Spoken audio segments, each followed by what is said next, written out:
Assalamualaikum warahmatullahi wabarakatuh. Alhamdulillah, alhamdulillahi rabbil alamin. Alhamdulillahilladzi an'amana bi ni'matil iman, an'amana bi ni'matil istiqamah, an'amana bi ni'matil ukhuwah. Asyhadu an la ilaha illallah wahdahu la syarika lah, wa asyhadu anna Muhammadan abduhu wa rasuluh. Allahumma salli wa sallim wa barik ala sayyidina wa maulana Muhammadin wa ala alihi wa sahbihi ajma'in. Qala Allah ta'ala bil Qur'anil Karim, a'udzu billahi minasyaitonir rajim. Bismillahirrahmanirrahim. Qalu subhanaka la ilma lana illa ma 'allamtana innaka antal alimul hakim. Subuhun qudus rabbuna wa rabbul malaikati war ruh. Subhanallah walhamdulillah wa la ilaha illallah wallahu akbar wa la hawla wa la quwwata illa billahil aliyyil azim. Allahumma antas salam wa minkas salam wa alayka ya'udus salam. Fahayyina rabbana bis salam wa adkhilna jannata darus salam. Tabarak rabbana wa ta'alaita ya dzal jalali wal ikram. Amin ya Allah ya rabbal alamin.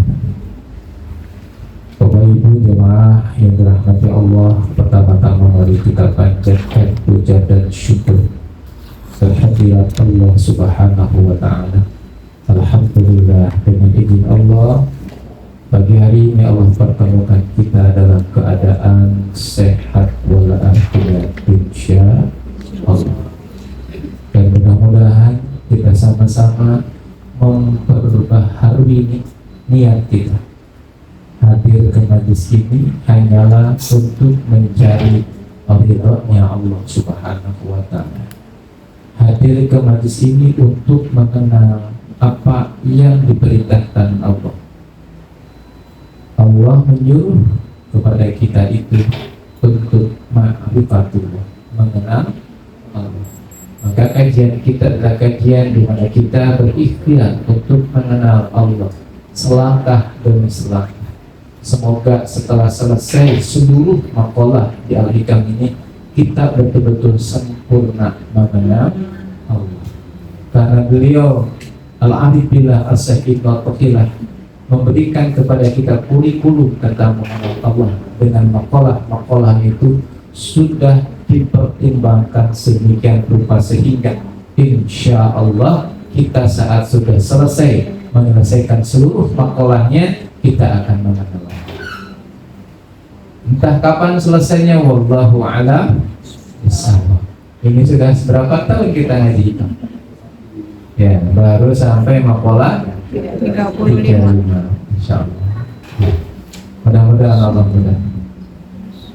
Baik Bapak Ibu, kita akan memulai dengan doa bersama-sama. Kalau kemarin kita berdoa dengan bahasa Arab ya, sekarang kita gantian doanya Fatimah Suratul Fatihah dengan bahasa Indonesia ya. Sama-sama agar nanti kita gonta ganti begitu saat nanti kita dengan bahasa apapun tetap esensinya kita akan dapat. Baik, kita akan sama-sama berdoa dengan Fatilah Suratul Fatihah. Bismillahirrahmanirrahim. At-tahiyyatul mubarakatus salawatu Assalamu alayka ayuhan nabiyyu wa rahmatullahi wa barakatuh. Assalamu alayna wa ala ibadillahi shalihin. Asyhadu an la ilaha illallah wa asyhadu anna Muhammadar Rasulullah.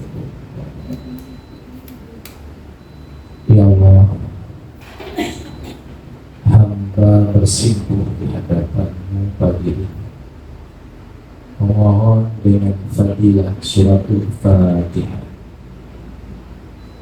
Mohon ya Rabb, keberkahan yang Kau sampaikan kepada junjungan kami yang kami cintai, yang kami rindukan pertemuan dengannya, Habibana wa Nabiyana wa Maulana Muhammad sallallahu alaihi wasallam beserta keluarganya, putra putrinya, sahabat-sahabatnya, seluruhnya yang Kau ridhoi ya Allah. Semoga selalu Engkau berikan keberlimpahan rahmat, keberlimpahan kehormatan dari Al-Fatihah. A'udzubillahi minasyaitonir rajim. Bismillahirrahmanirrahim. Alhamdulillahi rabbil alamin. Ar-Rahmanir Rahim. Maliki yaumiddin. Iyyaka na'budu wa iyyaka nasta'in. Ihdinas siratal mustaqim.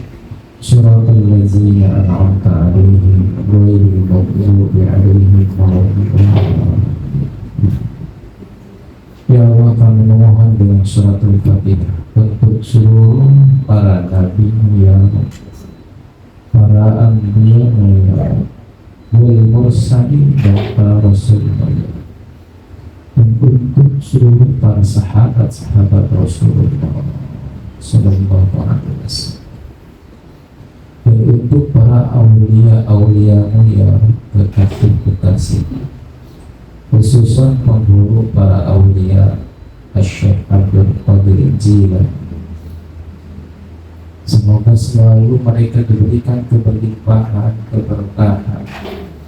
Engkau berikan cahaya kubur, Engkau berikan kenikmatan kubur, Engkau berikan berlipat-lipat pahala, berlipat-lipat berkah atas ilmu-ilmu yang telah mereka berikan kepada kami. Al-Fatihah. A'udzubillahi minasyaitonir rajim. Bismillahirrahmanirrahim. Alhamdulillahi rabbil alamin. Ar-Rahmanir Rahim. Maliki yaumiddin. Iyyaka na'budu wa iyyaka nasta'in. Ihdinas siratal mustaqim. Shiratal ladzina an'amta 'alaihim ghairil maghdubi 'alaihim waladdallin. Ya Allah, kami mohon dengan suratul Fatihah untuk guru-guru kami ya Allah, untuk guru-guru kami, masyayikhana fiddin ya Rabbal Alamin, wabil khusus ala arifullah as-sahib ma'atwahillah, wabil khusus Bahmai juga Syekh Jaini Gani atau apa sekufu Bahmai Yai Jain atau Haji Jainal Mustafa yang masih hidup ya Rabbal Alamin, beliau berkata, dan para ulama guru-guru yang lain ya Rabbal Alamin. Semoga ilmu-ilmunya bermanfaat dan berkat untuk kami, dan izinkan mereka mendapatkan keberkahan dari ilmu yang telah diberikan kepada kami. Al-Fatihah.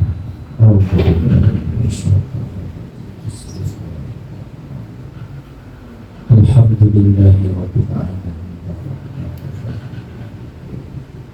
Iyyaka na'budu wa iyyaka nasta'in. Shiratal ladzina an'amta 'alaihim. Ya Allah, kami kirimkan suratul Fatihah untuk orang-orang yang sudah meninggalkan kami dari keluarga kami yang kami cintai, untuk orang tua kami, ayah kami bernama, ibu kami bernama, kakek kami bernama, paman-paman kami bernama,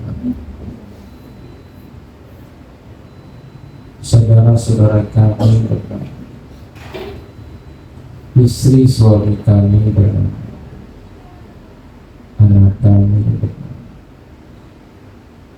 dan semua saudara-saudara kami yang kami kenal yang sudah meninggal, ya Allah.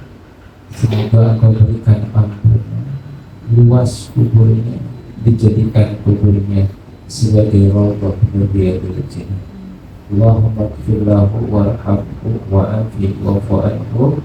Al-Fatihah.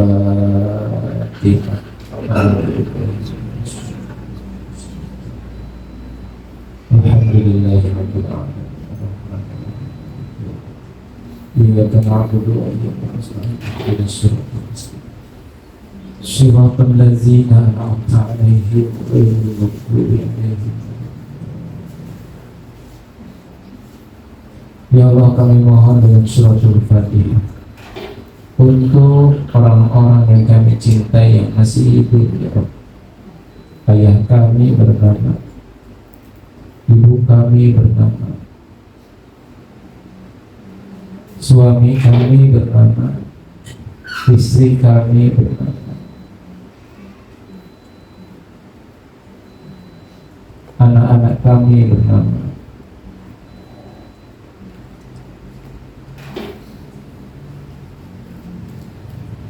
saudara-saudara kami, kakak kami, adik kami bernama,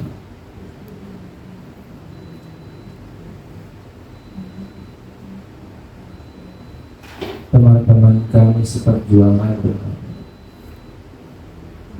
Ya Allah, sehatkan dulu ya, ampuni dosa-dosanya, luaskan rezeki, bahagiakan hidupnya, berikan keberlimpahan dalam hidupnya, berikan ilmu yang bermanfaat untuknya. Sayangi mereka ya Allah, cintai mereka, jaga mereka ya Rabbal Alamin. Al-Fatihah. A'udzu billahi minasyaitonir rajim. Bismillahirrahmanirrahim. Alhamdulillahirabbil alamin arrahmanir rahim. Iyyaka na'budu wa iyyaka nasta'in. Ihdinas siratal mustaqim. Shiratal ladzina an'amta 'alaihim ghairil maghdubi 'alaihim waladdallin.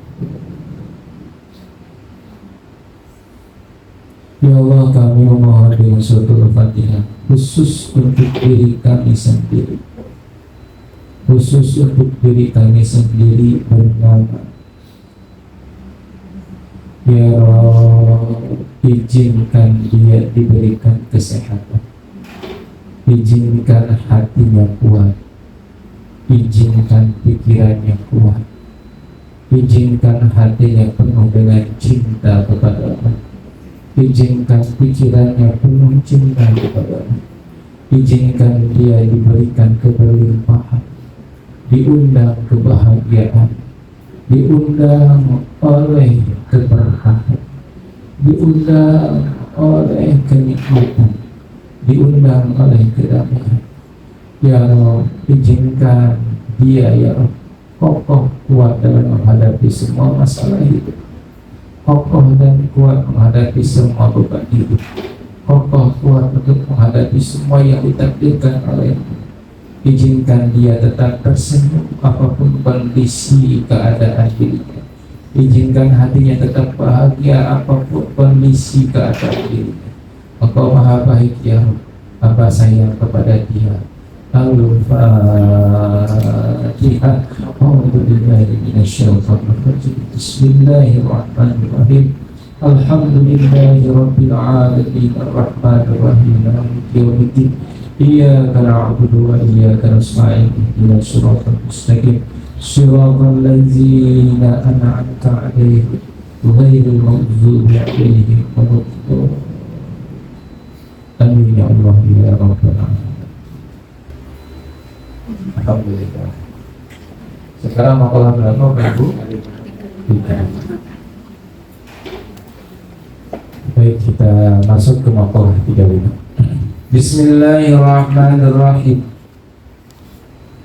Aslu kullu ma'siyatin wa ghaflatin wa sahwatin ridha anin nafsi wa aslu kulla ta'atin wa yaqubati wa ifati adamur ridha minka anha. Pangkal segala maksiat, kelalaian dan syahwat adalah sikap puas terhadap diri sendiri,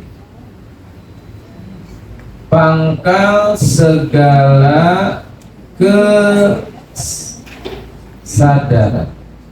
ketaatan, dan kesucian adalah sikap tidak puas dengan diri sendiri. Adamur ridha minka anha, sikap tidak puas terhadap diri sendiri.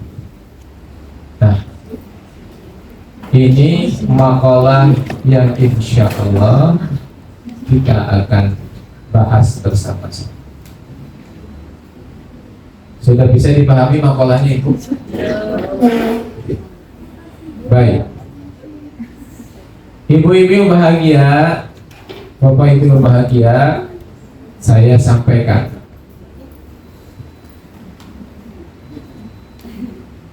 terkadang kita ini secara fitrah itu nggak mau bermaksiat, betul? Nggak mau berdosa, betul nggak? Pertanyaan saya, acungkan tangan yang punya dosa. Semua banyak. Acungkan tangan yang nggak punya dosa. Nggak ada. Acungkan tangan yang tidak mau berdosa. Tidak mau berdosa. Tapi kenyataannya kenapa berdosa? Aneh. Ya. Kita ini nggak mau berdosa, tapi ketika ditanya punya dosa. Artinya kita ini sering melanggar dosa. Melanggar aturan, melanggar dosa. Nah, kenapa kita ini sering melanggar aturan? Kenapa kita ini sering berdosa? Di sini pangkalnya disampaikan oleh Asy-Syaikh Al-Arif Ibnu Athaillah tentang pangkal dari segala sesuatu kemaksiatan. Ya. Jadi gini. Teras kita ini basah terus. Dilap lagi, basah lagi. Dilap lagi, basah lagi. Dilap lagi, basah. Kok nggak kering-kering? Kenapa ya? Ternyata ada pangkalnya. Gentengnya bocor.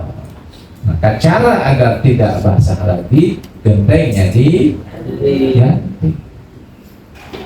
Lah saya itu kan nggak mau tiap hari tobat, habis tobat dosa lagi. Tobat, dosa lagi. Tobat, dosa. Kenapa sih kok nggak bisa kita ini lepas dari dosa?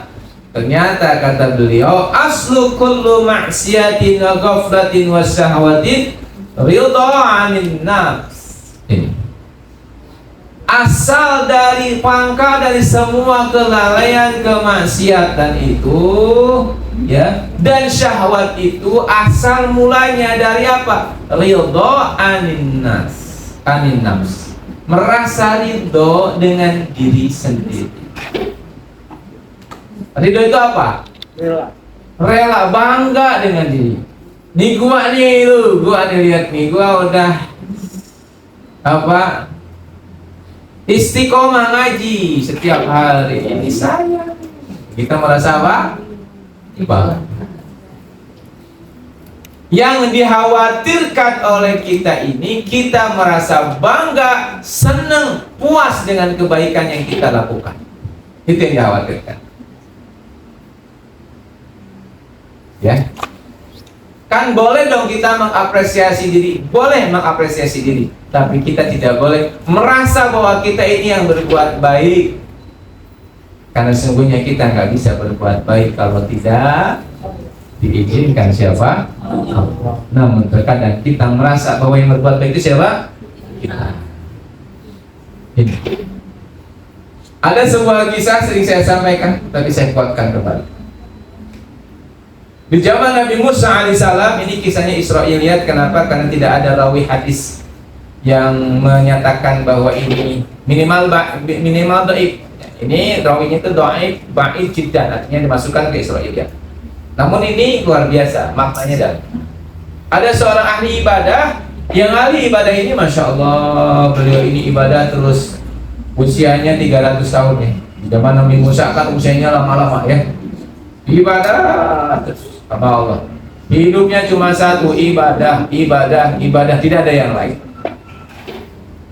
Sampai-sampai beliau berdoa kepada Allah, ya Allah, nanti kalau saya meninggal, tolonglah saya meninggal dalam kondisi saya sedang beribadah kepadamu. Mungkin kalau dalam bahasa kita, tolong saya meninggal dalam kondisi saya bersujud kepadamu. Dan tolong kalau saya meninggal dunia saat saya dikubur, tolong tubuh saya tidak diizinkan oleh tanah dimakan. Ya, tubuhnya tetap utuh.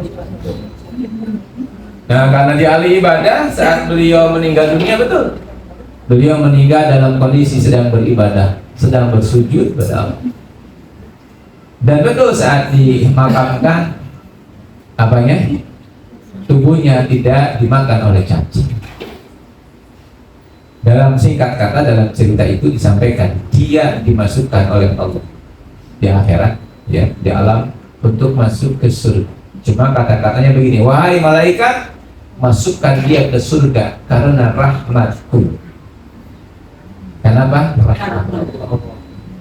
Lalu orang ini protes, ya Rob, saya udah ibadah 300 tahun, masa saya masuk surga karena rahmat? Kira-kira begini. Allah sampaikan, ya malaikat, tolong masukkan hambaku ini ke surga karena rahmat. Ya Rob, bisa nggak saya melihat berapa jumlah apa ibadahku? Kan saya beribadah terus kepadamu, masa saya masuk surga karena rahmat? Yang ketiga, ya wahai malaikat, tolong perlihatkan, tolong timbang kenikmatan yang ibadah yang dia lakukan selama 300 dengan kenikmatan satu matanya. Jadi ibadah 300 tahun ditimbang dengan apa? Satu mata.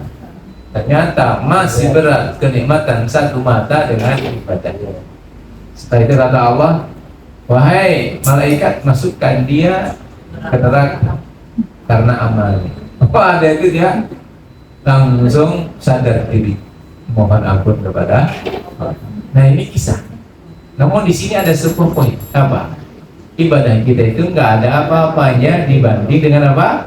Nikmat Allah. Maka kalau kita puas dengan diri kita, aduh, itu sebetulnya pangkal dari kemaksiatan. Apa? Merasa diri kita bangga. Pak Ustaz, saya itu adalah orang yang tidak pernah meninggalkan sholat duha dari dulu, istiqomah saya, gak pernah. Dan di hatinya merasa bangga di hati. Saat merasa bangga, itu diuji sama Allah. Pasti dia tidak bisa melepas dirinya dari kemaksiatan. Karena pangkalnya di sini, berbangga diri dengan apa? Diri sendiri. Siti Aisyah mengatakan, ya, radhiyallahu anha, orang yang paling berbahaya, paling jahat itu adalah dia yang merasa dirinya baik. Betul? Jadi panjenengan ngaji itu untuk merasa baik apa untuk merasa tidak baik? Merasa tidak baik. Hati-hati ya. Merasa apa?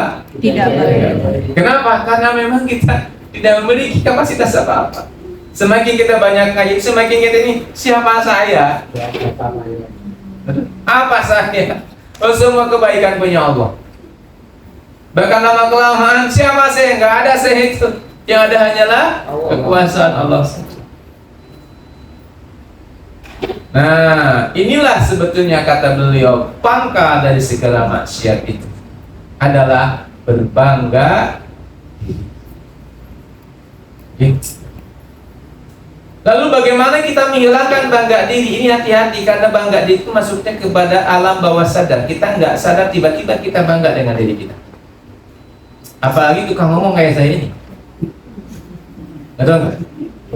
Tukang ngomong kayak saya kayak gini terus dihormati sama jamaah, itu waduh, masya Allah, berbahaya.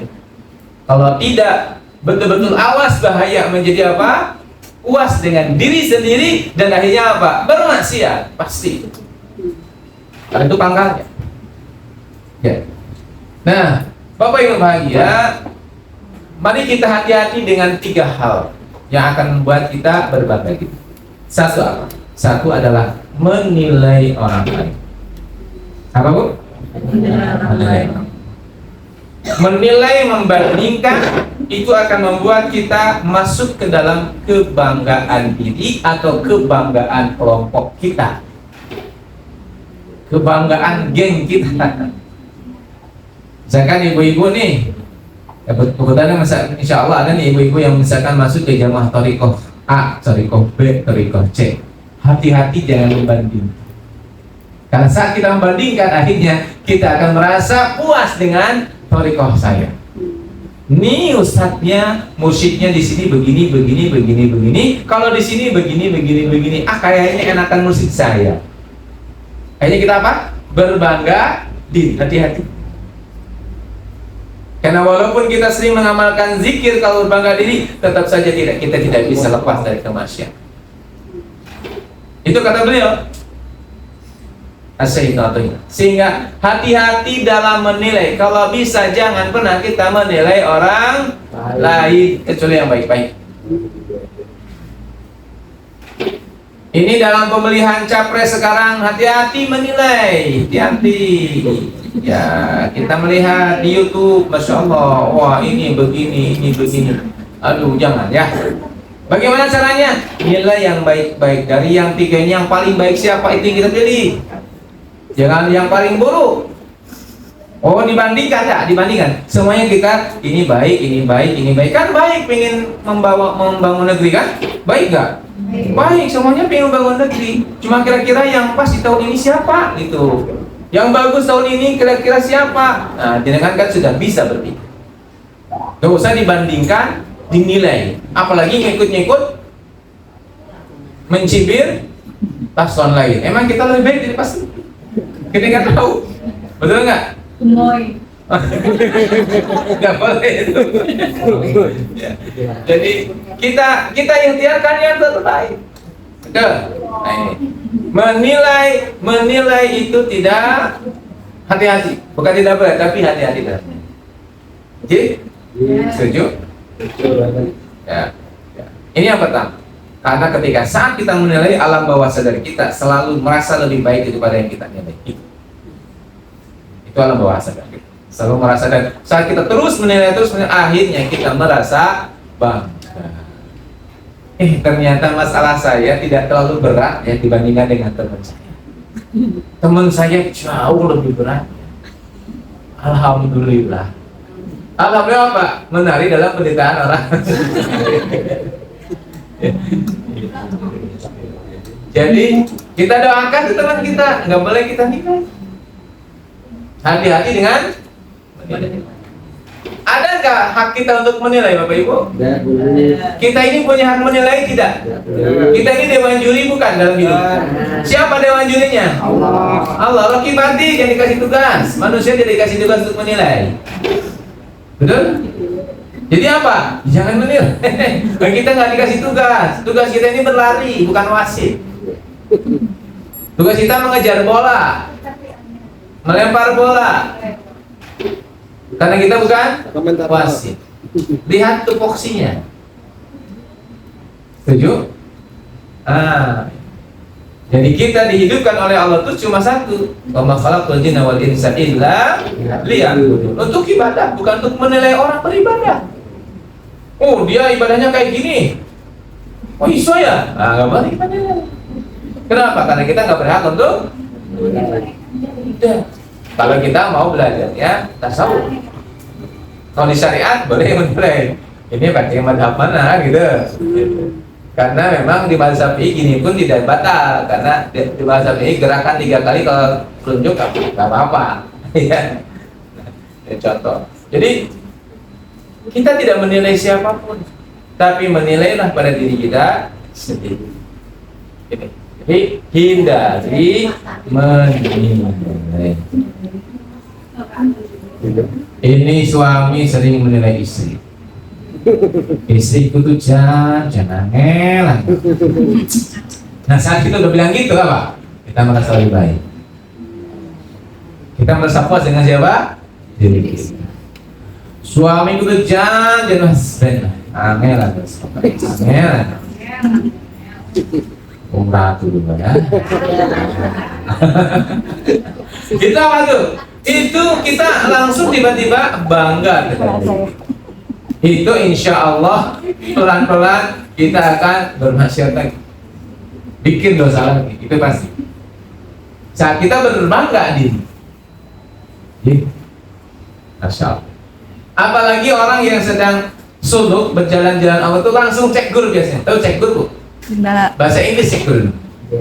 Cek guru kontak. Jadi saat dia misalkan mendapatkan pemahaman itu, terus dia menilai orang dan bangga diri, saat itu pula Allah tidak akan menjaga dia untuk tidak bermaksiat. Pasti bermaksiat. Entah itu ngomongin orang lah, entah itu gibah lah, entah apa saja, pasti. Dan Allah ingin mengingatkannya dengan cara itu. Jadi kalau panjenengan sudah misalkan zikir, wah aneh-aneh keluarnya zikirnya. Wah, jenengan ketemu dengan para aulia. Wah, kalau jenengan ketemu sama sinar-sinar terus. Ini loh saya sekarang sudah naik level. Wih. Hati-hati dapat. Oke? Karena semakin tinggi jatuhnya semakin sakit terus. Makomnya semakin tinggi. Kalau kita merasa bahwa saya makom udah tinggi, terus jatuhnya semakin sakit. Naiknya susah lagi. Maka daripada jatuh lebih baik gak usah punya perasaan bangga, puas dengan apa yang sudah kita capai. Setuju? Maka lagu aja dibanding-banding kayak benar juga sih. Betul juga dalam konteks ini. Kalau usah dibanding-bandingkan, kita ya kita, teman kita ya teman, yang ada doain aja.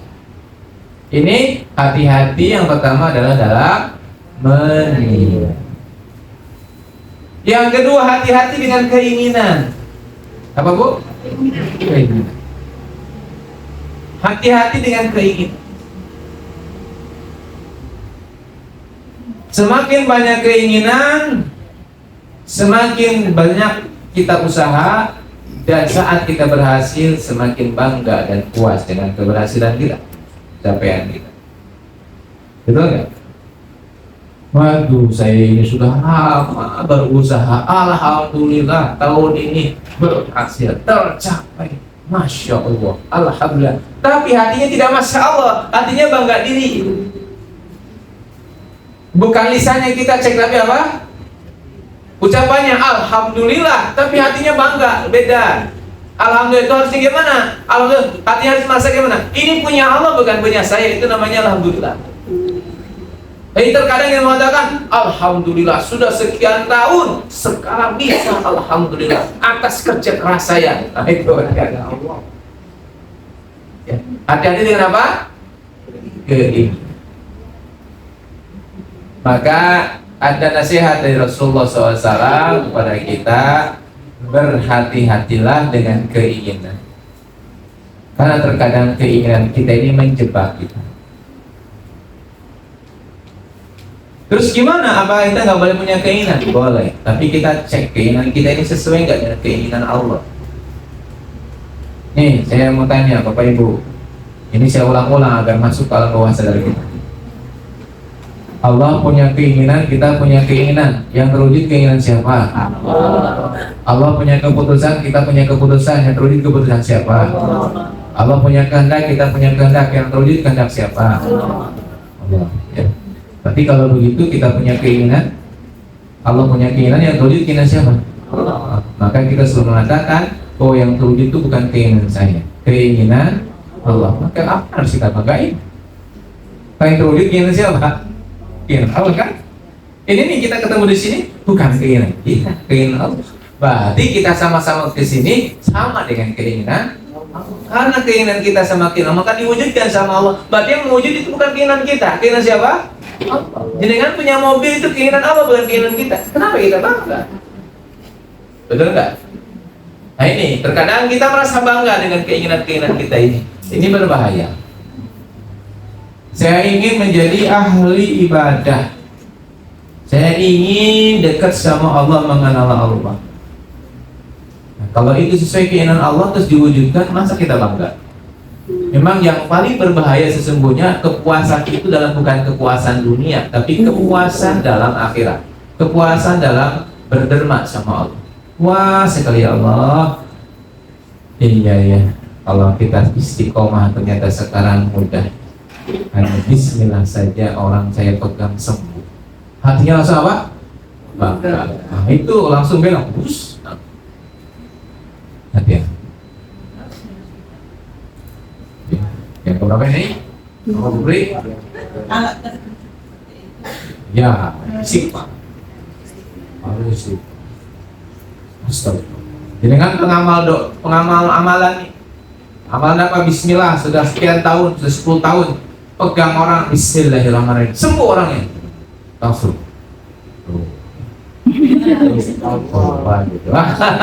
Langsung itu setelah itu bermaksiat.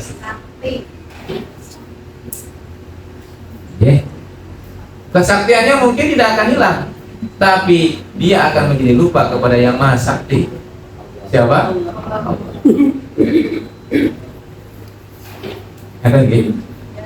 Ini pengingat dari beliau. Yang ketiga, yang akan membuat kita ini hati-hati berbangga diri, yang ketiga adalah kepemilikan. Apa Bu?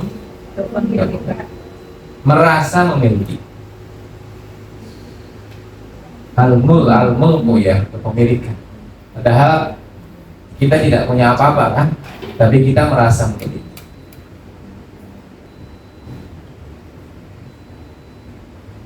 Pak Budi, tahu nggak Pak Budi?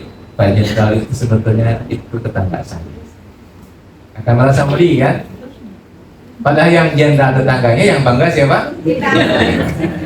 Karena apa? Tahu nggak jenengan? Sebetulnya isinya Pak Jokowi itu teman saya. Teman saya. Yang bangga siapa? Kita. Padahal yang jadi isi Pak Jokowi ini contoh ya. Jadi kepemilikan itu berbahaya. Merasa memiliki mobil ibu misalkan Alfa ya, tahun 76 warnanya merah. Kita punya Alfa terus kita mengatakan bangga, boleh di mobil saya. Aduh, mobil saya. Padahal itu bukan mobil saya, itu mobil titipan siapa? Allah pada saya. Ya. Kepemilikan itu bahaya. Ibu merasa memiliki suami, itu bahaya banget. Suami bukan punya ibu, suami punya siapa? Allah. Berarti kalau ada yang minta suami gimana Bu?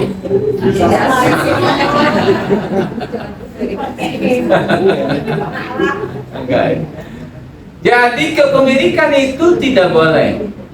Kalau dalam bahasa orang-orang barat namanya kemelekatan. Semakin kita melekat dengan sesuatu, semakin sakit melepaskannya. Semakin melekat sesuatu, semakin bangga dengan sesuatu itu.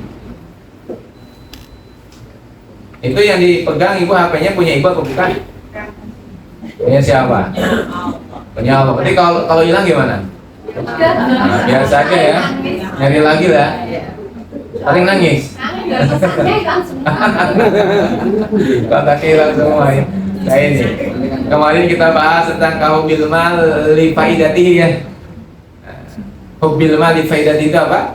Cinta dunia karena faidahnya. HP kita itu faidahnya banyak. Hilang HP bingung. Hilang istri biasa. Nah ini. Jadi ada 3 hal yang akan membuat kita ini bangga diri. Yang pertama apa Bu? Menilai orang lain. Yang kedua apa? Keinginan. Yang ketiga apa? Kepemilikan. Jadi kemelekatan. Saat kita melekat dengan sesuatu biasanya kita bangga. Pecah, gesang, milu Gusti Allah itu bagus. Tapi kalau pecah, gesang, milu manusia itu yang kita bagus. Berarti kita berbangga diri dengan sesuatu yang tidak boleh. Itu masya Allah itu berbahaya. Ya. Suami kita jenderal ya nggak apa-apa. Gak usah ikut apa? Bangga dengan jenderal biasa. Suami kita kaya raya ya ibu ya biasa. Dong itu semuanya titipan siapa? Allah.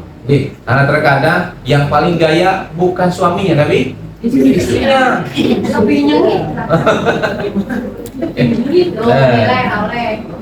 Gitu.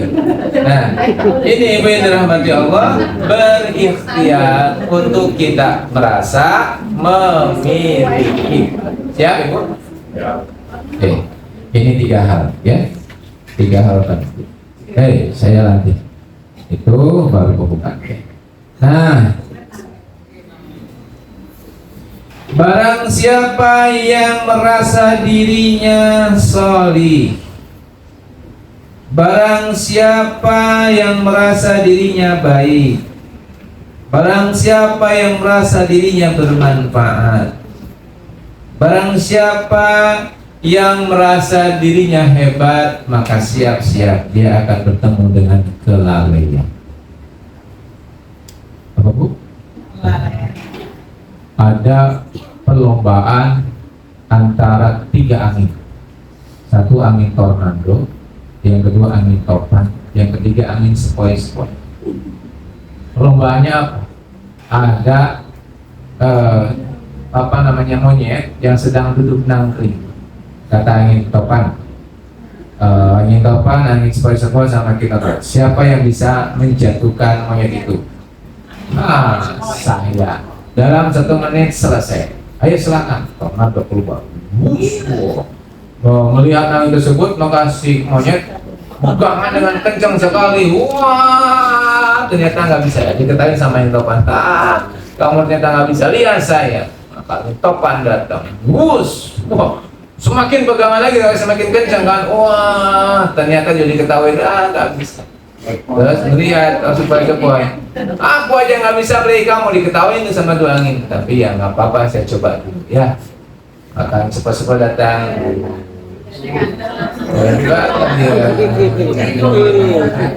Iya, terus dia nggak sadar bahwa dia dalam bahaya kan. Tiba-tiba jatuh dia. Justru yang menjatuhkan itu adalah zona nyaman. Merasa diri kita hebat itu yang bikin menjatuhkan kita.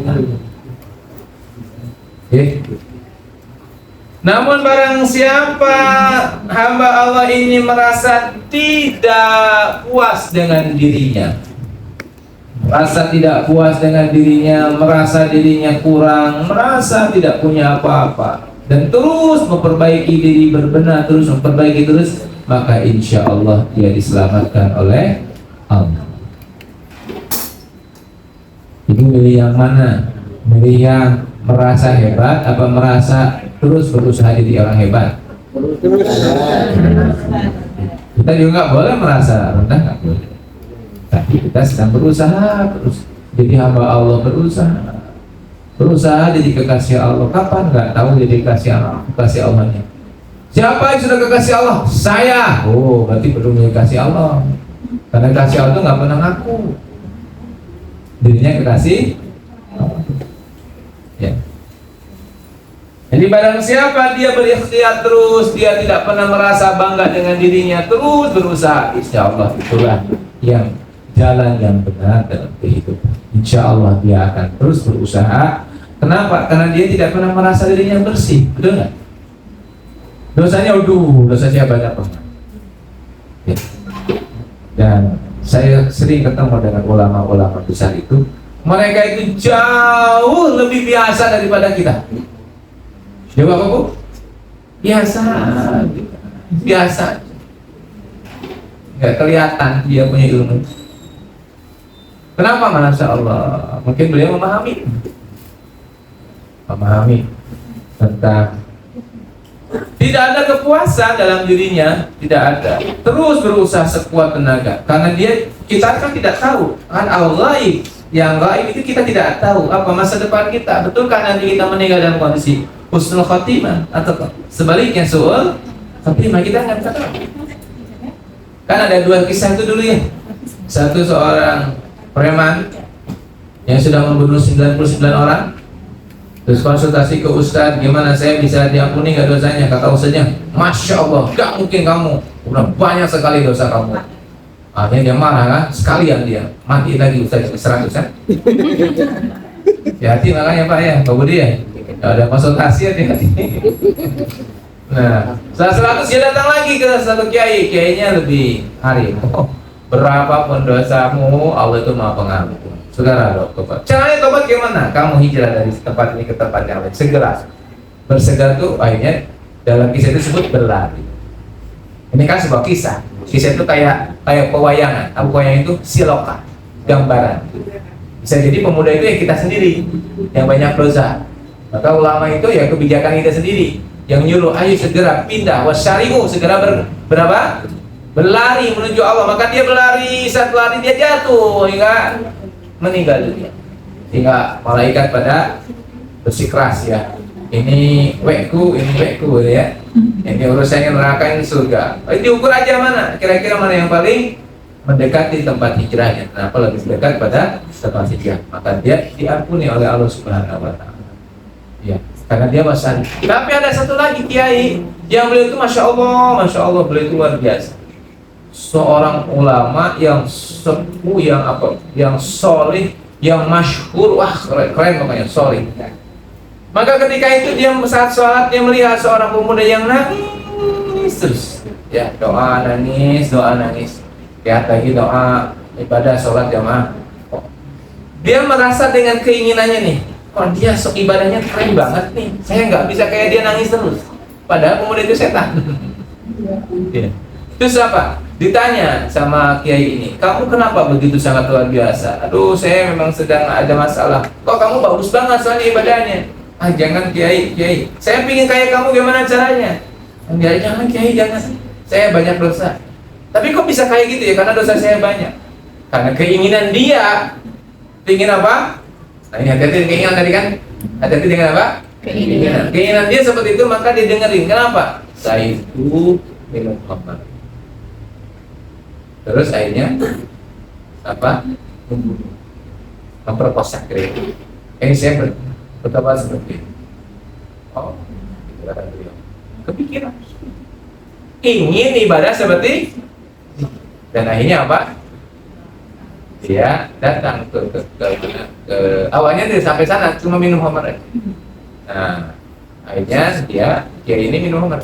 Niatnya apa? Pingin tobat seperti pemuda ini. Ternyata sampai minum khamar kalap, lihat perempuan kan? Wah, langsung kalap tuh, langsung diperkosa perempuan tersebut. Kalap lagi, akhirnya apa? Saat dibunuh mau tobat, kepergok sama siapa? Masyarakat. Akhirnya dimasak sama masyarakat, diranjang sama masyarakat. Dan saat diranjang itu, sang pemuda itu datang. Sambil ketawa, gitu ya. Dan dia bilang, kamu pengen haus ya, pengen air ya? Iya. Kalau pengen air, coba sebut la ilah. Tidak ada Tuhan. La ilah. Dia ngikutin la ilah. Nah saat la ilah mau dikasih air, keburu. Ini dua hal yang ekstrim ya.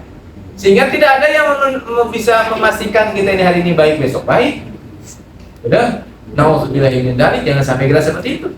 Itu kan juga siloka. Siloka itu apa ya? Siloka itu gambaran bahwa kalaupun kita berbuat baik, belum tentu kita punya kepastian bisa ke sana baik.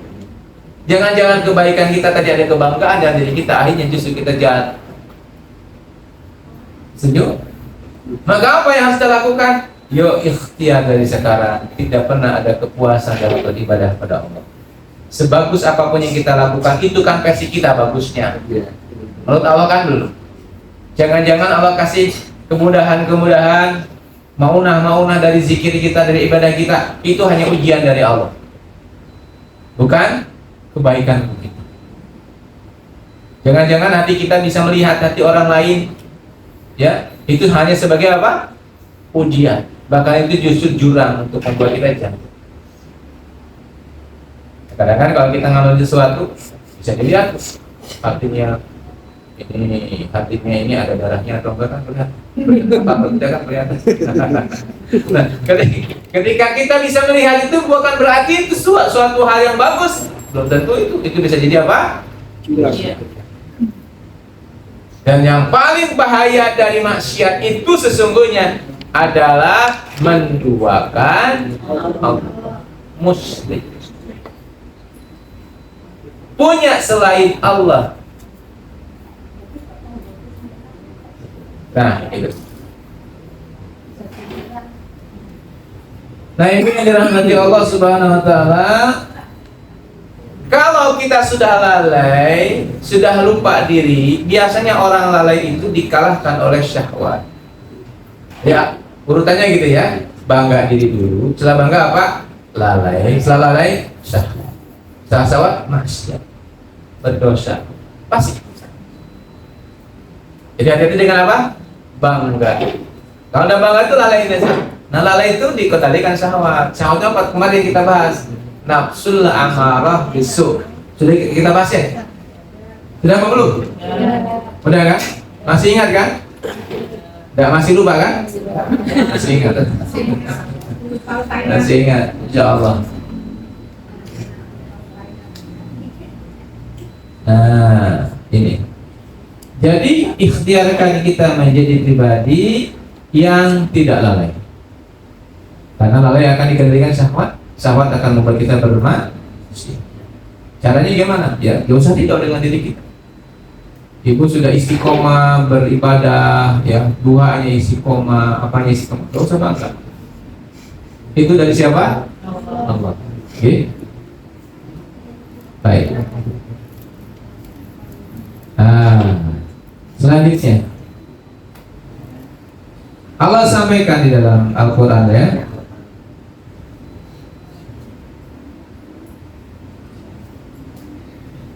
Oh iya, Allah sampaikan bahwa kita tidak boleh dalam diri kita merasa diri kita ini suci. Atau dalam bahasa lain orang-orang umum mengatakan sok suci. Merasa apa? Suci. Terkadang kita menggolongkan diri kita dengan dua golongan. Saya ini orang khusus, kamu orang umum. Orang am dan khusus. Aduh, kayaknya kita kalau bicara sama beliau nggak nyambung, belum paham beliau tentang ini. Hati-hati. Hati. Orang yang dikasih oleh Allah ilmu kepahaman jangan saya mengatakan, aduh mohon maaf ya kalau beliau sama beliau kelihatannya saya belum paham. Bukan begitu caranya. Bicaralah yang mereka paham. Betul. Jangan dibalik. Mereka nggak paham karena belum sampai. Dibalik, bicaralah yang dipahami beliau. Jangan merasa diri kita lebih daripada orang lain. Setuju? Jadi, karena hati-hati semakin kita diizinkan Allah dikasih jalan akses untuk menujunya, ya ujiannya juga semakin berat. Ujian yang paling berat itu sifat robaniyah kita naik soalnya. Sifat robaniyah itu apa? Merasa diri lebih. Itu naik juga. Sejalan dengan naiknya kepahaman kita tentang ilahiyah, itu robaniyahnya semakin naik juga. Dan saat naik robaniyah itu kita akan menilai orang lain itu di bawah. Jangan. Maka hati-hati dikendalikan. Gitu. Nah, lalu apa yang harus dilakukan? Satu, ketiadaan ridho pada diri kita. Hilangkan apa? Hilangkan ada mau ridho, enggak ada ridho dengan diri kita. Enggak, saya enggak ridho dengan diri saya. Ini belum cukup. Jadi kalau ditanya, kamu udah cukup ibadahnya? Belum. Belum cukup dari mana? Nikmat dari Allah lebih banyak daripada ibadah saya. Kira-kira seperti itu ya. Ada mau ridho, hilangkan keridhoan dengan ibadah kita, enggak ada. Berterima kasih boleh enggak? Boleh, tapi ridho dengan amalan kita jangan. Pengabdian kita pada Allah gak boleh kita merasa cukup puas ya. Saya ini udah puasa Daud, saya ini udah puasa apa, gak usah ridho. Kenapa? Hilangin itu. Ada ridhonya hilangin. Karena kalau kita puas, walaupun kita udah lama puasanya, jatuh lagi. Itu rumusnya ya. Ada ridho, tidak ada ridho pada diri kita. Suudon dengan diri kita. Suudon. Jangan-jangan kita ini berbuat ini tidak karena Allah. Jangan ya Rob. Masya Allah. Kita seperti itu. Nah, maka insya Allah itu kita akan hilang dari sumber kelalaian. Awas diri. Kalau Sunan Kalijaga menyampaikannya eling lan waspada. Apa itu eling lan waspada ini? Karena diri kita ini sering lalai dengan diri kita, berbangga dengan apa yang sudah kita punya, padahal sesungguhnya kita tidak punya apa-apa.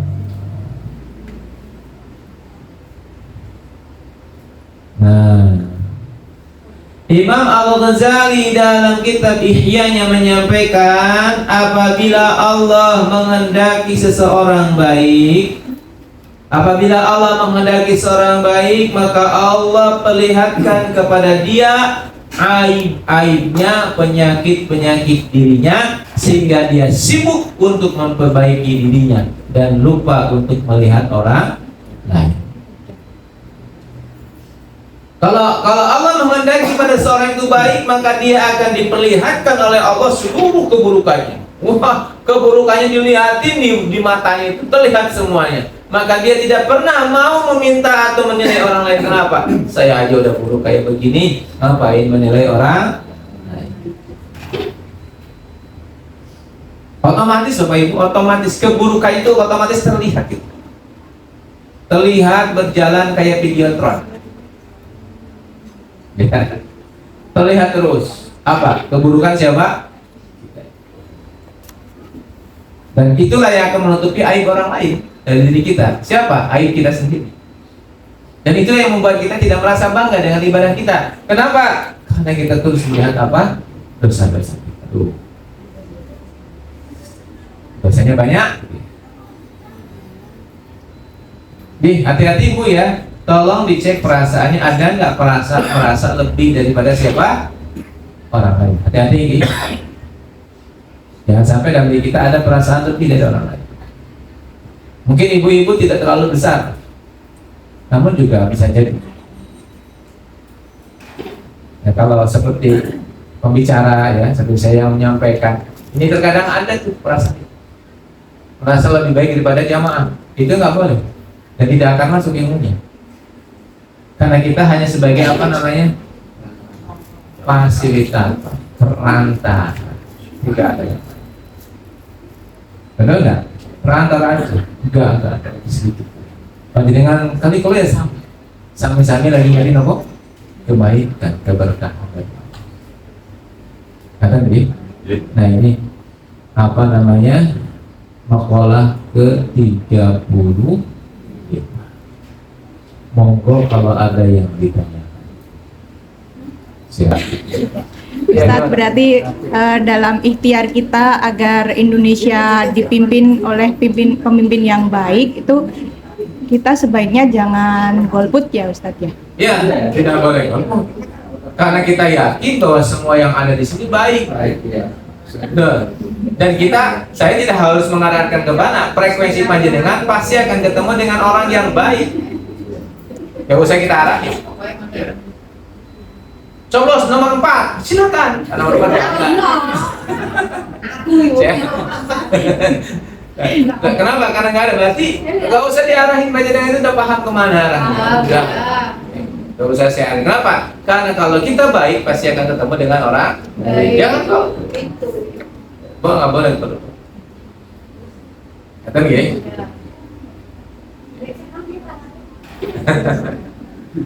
Ada yang lain tanya? Monggo. Masih ada waktu, silakan. Kalau ada orang kadang bilang istilah saya tuh hidup mengalir aja seperti air, maksudnya gimana? Ya, kalau mengalir seperti air tidak boleh hidup, karena yang mengalir dia itu hanya dua, satu kotoran, yang dua yang mati. Ya. Jadi bukan mengalir seperti air, tapi apa namanya, kebaikan, nikmatilah. Jadi mengalirnya sesuai dengan keinginan Allah. Kita punya keinginan. Karena mengalir itu hati-hati, karena di dalam diri kita ini ada dorongan yang paling besar. Aliran kecuali kalau kita udah mutmainah ya.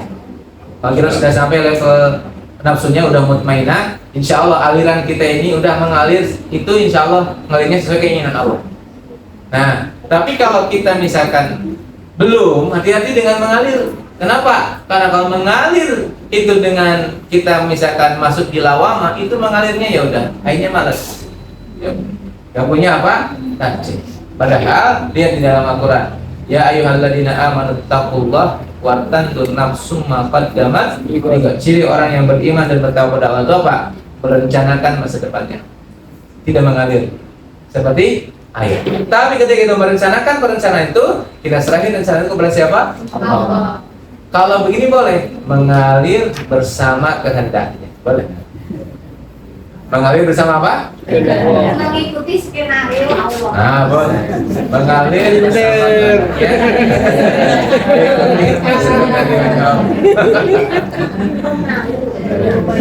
Boleh. Mengalir seperti air tidak boleh, karena yang mengalir di air ya hanya itu. Ikan itu kuat karena apa? Ikan kuat karena dia tidak mengalir, Bu. Dia loncat melawan apa? Arus ya. Sehingga seger tuh air yang di air apa namanya? Sungai itu luar biasa, airnya seger. Ininya ikannya seger. Makanya ada yang lain enggak? Tanya lagi? Saya tanya Ustaz. Iya, boleh. Mas Faisal. Assalamualaikum warahmatullahi wabarakatuh. Waalaikumsalam warahmatullahi wabarakatuh. Perkenalkan nama saya Abdurrahman Faisal, belum mantan pengurus Bea Cukai Ustaz. Masya Allah, Bea Cukai. Pengurus masjid maksudnya. Pengurus masjid. Dulu kita di Bea Cukai ya, ngaji ya. Beliau dulu yang memfasilitasi Ustaz Faisal. Ya Ustaz. Ini Ustaz, berkaitan dengan materi yang Anda sampaikan tadi, insya Allah ya sangat bermanfaat sekali dan mengena ke hati kita. Mudah-mudahan kita bisa aplikasikan dalam kehidupan kita. Pertanyaan saya adalah bagaimana, apa bedanya? Gitu kan saya masih bingung membedakan antara rasa syukur dengan bangga diri.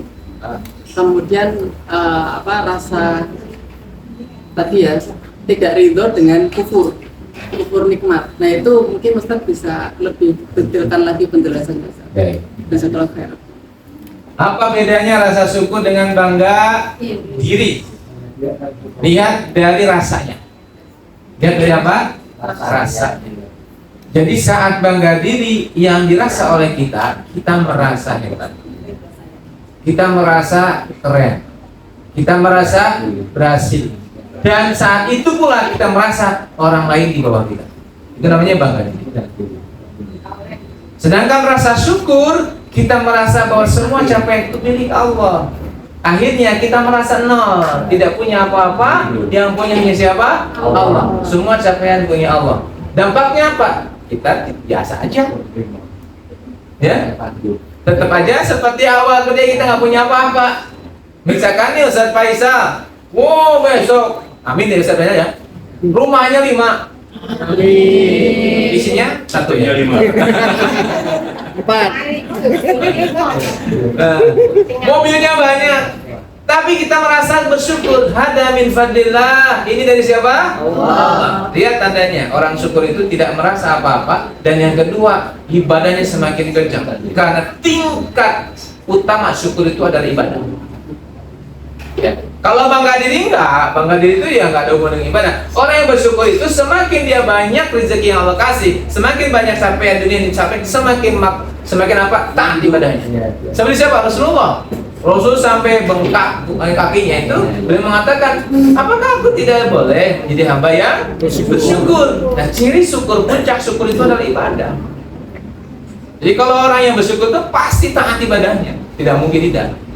Berarti kalau kita capaiannya bagus kok enggak beribadah, jangan-jangan bukan syukur, jangan-jangan bangga diri. Ini yang pertama, jangan-jangan itu bangga, karena ahli syukur itu setelah dia mendapatkan itu semakin lekat ibadah. Semakin. Kenapa? Karena dia paham ini dari siapa? Allah. Hada min fadlillah, hada min fadlillah. Begitu kan? Nabi Sulaiman begitu kan? Ketika ini ujian, apakah aku termasuk abdan syakur atau abdan kafur? Apakah saya termasuk orang yang bersyukur pada Allah atau yang kufur? Ketika beliau mampu menteleportasi teleportasi Ratu Bilqis, dan sekarang udah ketemu teknologinya, namanya teleportasi. Jadi di zaman Nabi Sulaiman itu canggih-canggih, pintar-pintar. Itu namanya teknologinya teleportasi. Jadi atom itu bisa dipindah, sekedap mata bisa dipindah. Enggak, lama. ulama orang berilmu, karena dia paham tentang ilmu teleportasi, ilmu kuantum jumping kalau dalam ilmu ini. Jadi si kuantum itu nggak tahu caranya gimana, orang canggih kan, langsung bisa langsung masuk. Nggak pakai logika. Ya, itu ilmu. Tapi saya itu gimana? Nabi Sulaiman ada minta. Ini dari Allah. Semakin ibadah semakin tajam. Nah, Pak Budi dikasih sama Allah keilmuan. Bismillahirrahmanirrahim. Sembuh. Betul sembuh Budi. Ya, iya emang saya kan jago. Ini berarti bangga diri kalau Sembuh kan benar. karena gitu ya. Nah, bagaimana antara syukur dan kufur? Ya, kufur itu ingat. Kufur itu menutup. Nih, kufur itu begini. Saya tutup mata saya sehingga saya nggak melihat siapa. Ini namanya kufur. Kufur itu begini, menutup diri dari semua yang Allah berikan. Sekarang apa yang bukan dari Allah coba kita beri kita? Ada nggak yang bukan dari Allah? Nggak ada, semua dari. Nah, kalau kita merasa bangga itu kan berarti kita kufur, merasa kita tidak nggak punya gitu loh, nggak punya apa-apa. Mengapa tidak ada Allah gitu? Padahal dari ujung rambut sampai ujung kaki semuanya kepunyaan Allah, pemberian dari Allah. Kita bicara karena Allah, kita bisa melihat karena Allah. Lama kelamaan Bapak Ibu kalau kita udah paham ya ilmu hikam itu, kita bisa merasakan, menemukan apa yang disampaikan oleh Allah, bahwa Allah itu kahablil warid, lebih dekat dari min hablil warid, lebih dekat daripada urat. Qarib lebih dekat, anak itu qarib pada Allah dan lebih dekat daripada urat.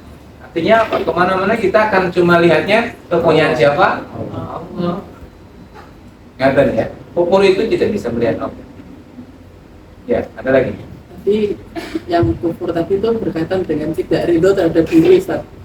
Tidak ridho terhadap diri, dan kufur itu mungkin penjelasannya lebih dekat. Oh iya, betul. Jadi tidak ridho terhadap itu begini. Nah, justru begini. Orang yang merasa ridho itu begini. Saya misalkan dikasih sama jenengan titipan. Ustaz nitip mobil Alphard saya ya di rumahnya. Saya mau haji. Itu kan titipan jenengan. Oke. Nah, setelah saya bawa, saya merasa memiliki itu. Padahal itu bukan punya saya. Ini namanya kita kufur. Apa? Oh, ini bukan punya saya, ini kan punya jenengan. Cuma saya dengan bangganya, ayo anak-anak, bangga. Seakan-akan punya siapa? Saya. Padahal titipan. Nah, orang yang ridho dengan dirinya itu merasa bahwa kebaikan itu miliknya. Padahal kebaikan itu kepunyaan siapa?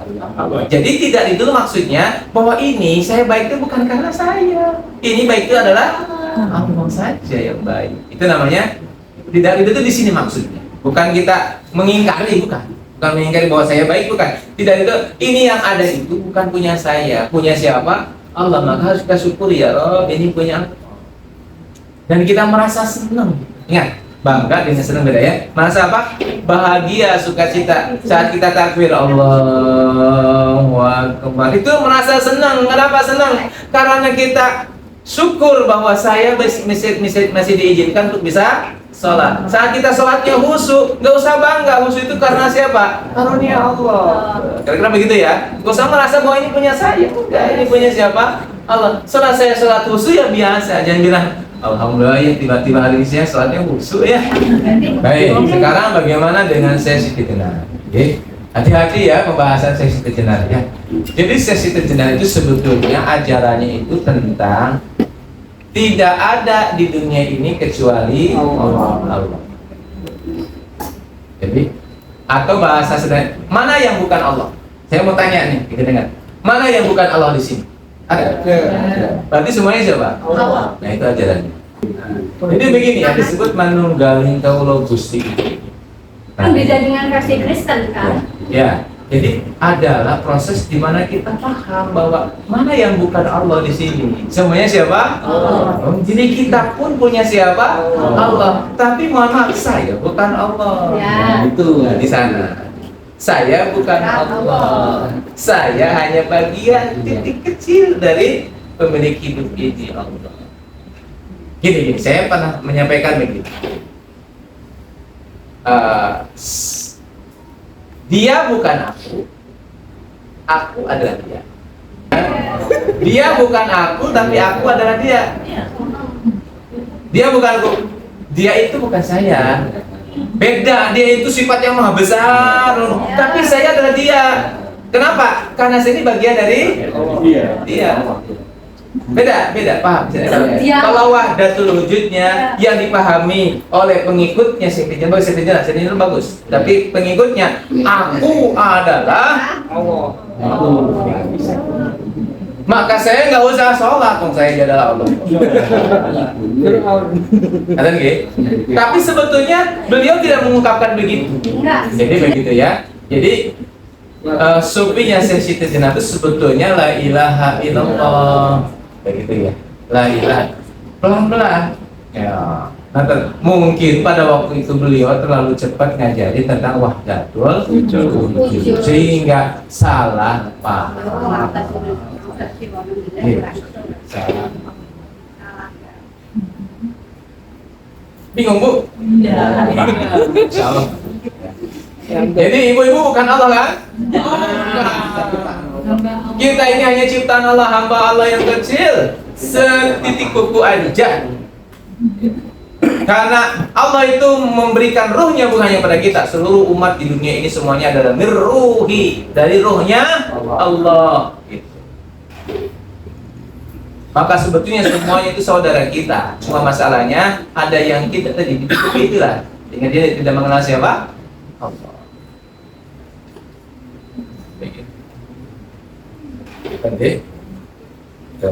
Jadi saya tidak terlalu panjang membahas tentang sufinya Siti Jenar. Karena insya Allah itu juga semua ajaran para aulia itu sama. Cuma metode menyampaikan yang berbeda. Jadi kalau ada kisah bahwa Siti Jenar itu dibunuh oleh para wali, sebetulnya enggak. Ajarannya yang ditutup ajarannya. Betul. Semuanya sama, metodenya yang kurang tepat. Karena semuanya sedang membahas tentang ma'rifatullah, mengenal kepada Allah Subhanahu wa Ta'ala. Jangan aja mengakui kan, mana yang bukan Allah di sini? Ada nggak? Tidak ada kan? Oh, berarti semuanya kan siapa? Allah. Tapi apakah meja itu Allah? Ya bukan. Meja yang bisa dipahami? Ya. Ini logika manteknya begitu. Ya. Jadi siapa yang bukan mana yang bukan di sini? Tidak ada, semuanya Allah. Kalau begitu meja Allah kan? Ya bukan. Kan bingung kan? Jadi nggak bingung misalnya. Itu namanya la ilaha illallah. Gimana? Kita diatur Taurat sama Injil itu bahasanya Ibrani. Ya. Beda yang Al-Quran kan bahasa Arab. Ya. Berarti keempat itu tetap Allah lah. Ya. Disembah. Tapi mengapa kenyataannya kok yang Nasrani kok? Jadi begini. Kalau kita ibaratkan kelapa, ya, kalau ibaratkan kelapa, Zabur, Taurat, Injil itu adalah apa namanya? Kelapa, terus apa? Sabutnya. Nah, sedangkan Quran itu adalah kelapa, sabut sama kulitnya. Jadi, kalau kita ingin belajar Taurat, belajar di Al-Quran. Kalau kita mau belajar Injil, belajar di Al-Quran. Kalau kita mau belajar apa lagi? Zabur, ada di Al-Quran. Karena Al-Quran itu penyempurna seluruh kitab yang ada di sana. Maka sesungguhnya setelah Quran sudah ada, maka harusnya Quran yang dijadikan sebagai pedoman. Nah, monggo kalau mau ngambil sabut silakan. Tapi sungguhnya sudah melampaui semua. Jadi kenapa itu mungkin hidayah dari Allah yang memberikan. Tapi sungguhnya orang-orang yang sudah memahami Taurat ini itu langsung lari ke Al-Quran. Ya, jadi akhirnya oh iya Al-Quran yang paling utama karena memang Al-Quran itu adalah yang utama, yang penyempurna semua yang ada. Silakan jangan mau lihat Zabur, ada itu di Quran. Semua tentang kisah-kisah para nabi, tentang kisah Nabi Daud, kisah Nabi Musa, kisah Nabi Isa, semuanya ada dalam Al-Quran. Dan semua ajaran-ajaran di Al-Quran itu ya ajaran-ajaran samawi, ajaran-ajaran yang ada dalam etika ya kita. Pada saat kita mempelajari Al-Quran dengan benar, sudah. Ini yang paling sempurna itu. Gak usah khawatir dan ragu lagi. Memang ini sebenarnya ada Al-Quran. Nanti ketika khilafah alam hiluwah itu kembali, Imam Mahdi sudah hadir, maka insya Allah semuanya juga memeluknya Al-Quran, agama semua Islam. Kapan? Wallahu a'lam bishawab, Allah. Tapi tanda-tandanya sudah ada. Maka saya sampaikan 2000 berapa kemarin? 25. Hati-hati dengan 2025. Ada apa? Nggak tahu. Gitu ya Bapak Ibu ya. Ada yang lain? Tanyakan. Cukup? Oke. Insyaallah. Oke, ingatan yang bisa saya sampaikan Ibu hari ini, semoga Allah meridho, semoga Allah memudahkan. Ingat, kita sedang ikhtiar untuk menjadi yang terbaik di sisi siapa? Allah. Semoga Allah meridhai kita semuanya. Semoga apa yang kita diberkahi Allah Subhanahu wa taala, kita tutup dengan bacaan hamdalah bersama-sama. Alhamdulillah. Subhanakallahumma wa bihamdika asyhadu an la ilaha illa anta astaghfiruka wa atubu ilaik. Assalamualaikum warahmatullahi wabarakatuh. Waalaikumsalam.